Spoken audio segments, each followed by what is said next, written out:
Carl Sagan, the cosmologist, wrote an essay about the sun, how over great time scales it has become more luminous. That is, just like other stars, the sun has changed its character and is becoming eventually a red giant from the star that we know today. And it is something that has occurred in the past. It has occurred over these long time scales, so that it's something that we really don't really notice, but it is something that is occurring nonetheless. What Carl Sagan said in his essay was, the sun has become 25% more luminous over the past 4 billion years. Now, most of us have a difficult time wrapping ourselves around these longer time scales because it is something that we don't think of in terms of affecting our own lives. We have enough difficulty getting up in the morning and planning our day.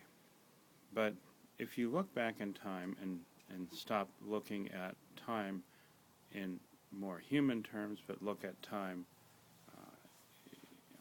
in different scales and look at things that way, what the obvious question is if the sun has become more luminous, and this is what Carl Sagan was saying, why in the past, 4 billion years ago, wasn't the sun turning the Earth into a gas ball now compared to what it was? Or why wasn't it an ice block in the past and now it is the steady climate that we know today?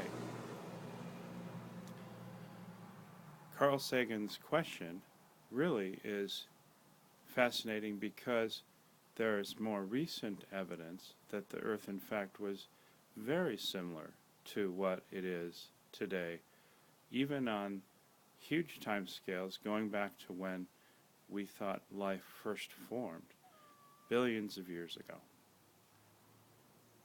So, if that's the state of things, the question that should be asked is, did life itself have any way of changing the way the Earth takes what the sun was giving, and is life itself changing things on an ongoing basis? Because if it is, then it means that we have to be very protective of what life does,